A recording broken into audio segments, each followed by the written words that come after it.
Assalamualaikum warahmatullahi wabarakatuh. Saudaraku yang beriman dan dimuliakan Allah Subhanahu wa taala. Apa kabar kalian semua? Semoga dalam keadaan sehat walafiat dan dalam lindungan Allah Subhanahu wa taala dan dimudahkan semua segala urusannya. Amin amin dan ya rabbal alamin. Dalam kesempatan ini kita akan berbagi kisah antara pertemuan Dajjal dan Nabi Khidir alaihissalam dan membahas tentang salah satu tanda-tandanya datangnya hari kiamat, yaitu kemunculan Dajjal. Sebelum kita lanjut ke pembahasannya, yang belum subscribe jangan lupa subscribe ya saudaraku, dan jangan lupa diaktifkan lonceng notifikasi, like, share agar yang lainnya mendapatkan manfaat dari video ini. Salah satu tanda datangnya kiamat adalah kemunculan Dajjal. Makhluk pembawa fitnah ini akan muncul di akhir zaman kelak. Ada sebuah riwayat yang cukup menarik untuk dibahas, yakni tentang pertemuan Dajjal dengan Nabi Khidir alaihissalam. Ada begitu banyak riwayat kisah yang menceritakan tentang kehidupan dan keabadian Nabi Khidir alaihissalam. Sebab dikabarkan bahwa Nabi Khidir alaihissalam masih hidup hingga saat ini. Bahkan beliau tetap hidup sampai kemunculan Dajjal kelak.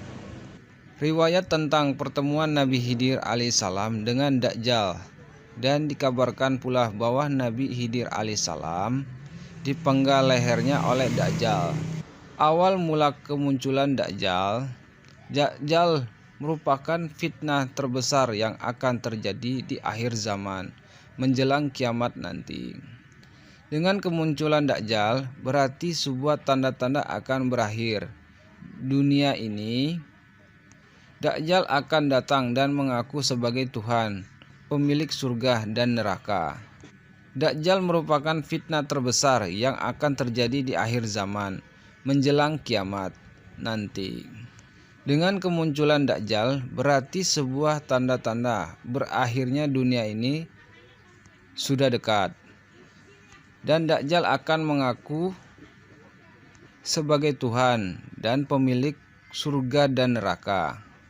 Kedatangan Dajjal akan merayu kepada umat Islam dan mengaku sebagai Muslim, kemudian mengaku sebagai Nabi, dan akhirnya dia mengaku sebagai Tuhan.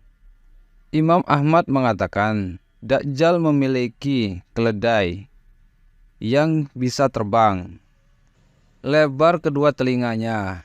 Keledai itu 40 hasta keledai, memiliki kekuatan yang langkahnya sama dengan 1 mil jaraknya. Keledai tersebut memakan api dan menghembuskan asap. Keledai itu dapat terbang di atas daratan dan dapat menyeberangi lautan. Dikatakan pula dalam sebuah hadis bahwa Dajjal akan memasuki sebuah negeri dengan membawa fitnah yang merusak kecuali Mekah dan Madinah. Dari Sayyidina Anas bin Malik, Rasulullah SAW bersabda, tidak ada satu pun negeri kecuali akan dimasuki Dajjal, kecuali Mekah dan Madinah. Dia tidak mendapatkan celah jalan masuk, pasti padanya ada malaikat-malaikat berbaris yang menjaga. Kemampuan Dajjal yang luar biasa. Dajjal sanggup menghidupkan orang yang baru ataupun yang sudah lama mati, menyembuhkan orang buta dan orang yang sakit, dan mendatangkan kesuburan. Selain itu, Dajjal juga mampu membawa sungai, surga dan neraka, memerintahkan langit untuk menurunkan hujan, memerintahkan bumi untuk menumbuhkan. Dia juga mampu melihat di banyak tempat pada waktu yang bersamaan, dan juga mampu mempunyai keahlian untuk menipu manusia. Namun ada satu hal yang perlu kita ketahui, bahwa segala kemampuan yang dimiliki Dajjal sesungguhnya hanyalah sihir dan tipu daya saja. Sebab dalam hadis dikatakan bahwa pada musim kemarau, Dajjal akan datang bertanya kepada, apakah kamu menginginkan api atau air?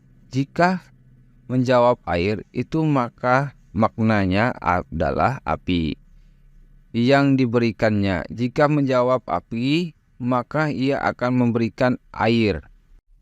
Dajjal juga bekerja sama dengan para setan dan golongan jin korin yang wajahnya sama persis dengan orang-orang yang sudah lama meninggal di dunia, seperti orang tua, saudara, atau kerabat. Kemudian jin itu akan menampakkan diri kepada orang yang masih hidup. Lalu para setan tersebut akan mengatakan bahwa Dajjal adalah Tuhan. Namun di saat fitnah Dajjal mencapai puncak, maka muncullah Nabi Khidir alaihissalam dan membongkar segala fitnah dan tipu daya tersebut. Pada pertemuan Nabi Khidir dengan Dajjal tersebut, beliau mengaku seluruh fitnah dan kebohongan Dajjal. Dia akan bersaksi dan meyakinkan umat manusia bahwa inilah Dajjal yang sesungguhnya. Dan dijelaskanlah segala kebohongannya setelah Nabi Khidir alaihissalam bersaksi di hadapan umat manusia. Maka Dajjal memenggal kepalanya dan memamerkan kekuatannya. Ia sekaligus demi merapuhkan keyakinan umat Islam atas kesaksian Nabi Khidir alaihissalam. Setelah Nabi Khidir alaihissalam terpenggal dan tercincang-cincang, lalu dengan keahlian sihir yang dikuasainya, Dajjal pun menghidupkan dan membangkitkan kembali Nabi Khidir alaihissalam.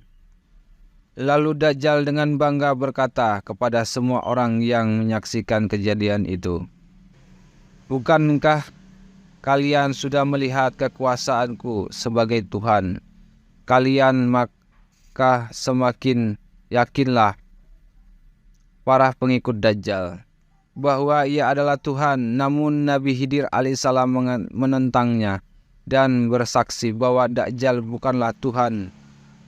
Kemudian Nabi Khidir alaihissalam berkata, wahai sekalian manusia, tidakkah dia tidak akan melakukan hal seperti ini terhadap seorang pun setelah aku?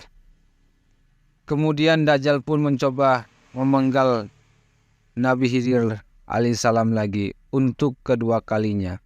Namun atas izin Allah subhanahu wa ta'ala, Dajjal tidak sanggup untuk membunuhnya. Dengan cara itu, pedang hingga gergaji pun tidak bisa melukai tubuh Nabi Khidir alaihissalam. Lalu Dajjal melemparkannya ke neraka. Terakhir, dalam sebuah hadis dijelaskan bahwa orang-orang yang menyaksikan kejadian tersebut mengira bahwa Nabi Khidir alaihissalam dilemparkan ke neraka.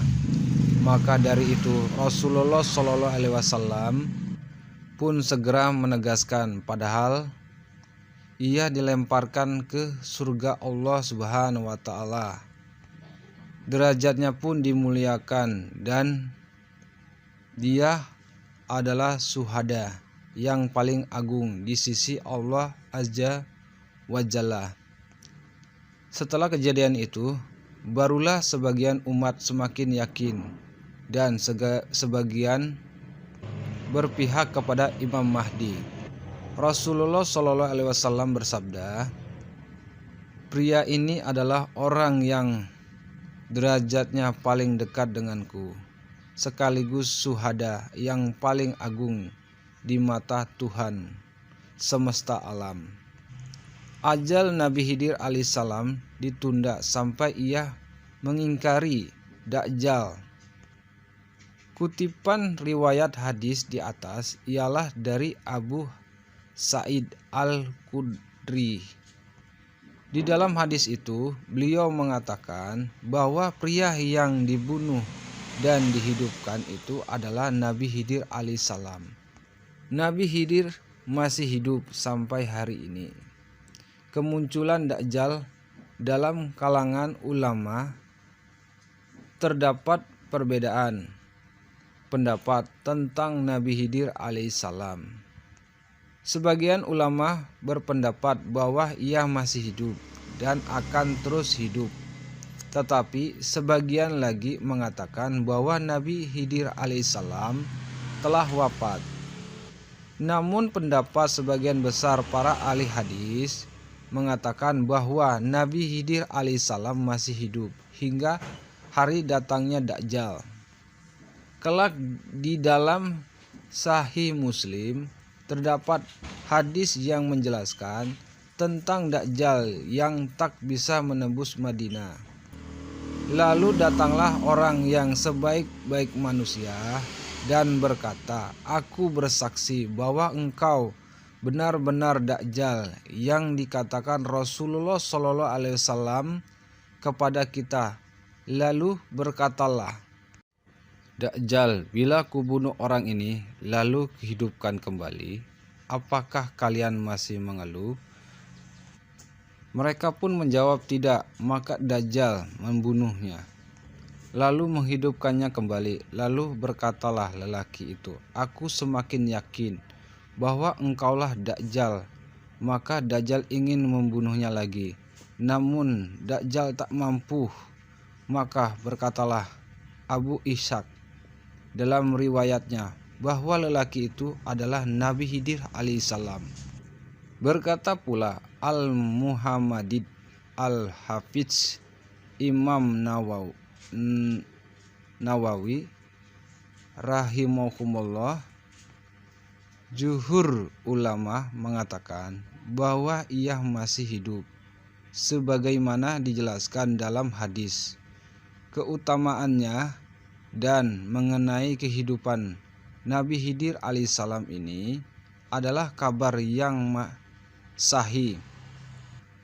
Syekh Imam Nawawi Al-Sahih Muslim juz 16-18 halaman 72. Selain itu juga dijelaskan bahwa datanglah seorang lelaki asing melawan Rasulullah SAW ketika beliau Rasul tengah wafat. Maka berkata Sayyidina Abu Bakar As-Siddiq dan Sayyidina Ali bin Abi Thalib bahwa lelaki itu adalah saudara Rasulullah SAW, yaitu Khidir alaihissalam. Nabi Khidir alaihissalam tidak diriwayatkan menikah dan maupun mempunyai keturunan. Namun dijelaskan oleh Al-Imam An-Nawawi dalam syarahnya bahwa Nabi Khidir alaihissalam tinggal dan beribadah di laut. Beliau berpendapat demikian karena merujuk pada firman Allah Subhanahu wa taala yang mengatakan tentang Nabi Khidir alaihissalam pada surat Al-Kahfi, yaitu Nabi Musa alaihissalam bertemu dengan Nabi Khidir alaihissalam yang di tengah beribadah di tengah laut. Wallahualam bissawab. Setelah menonton video di atas, bagaimana pendapat kalian? Terima kasih yang sudah menonton videonya sampai selesai dan habis.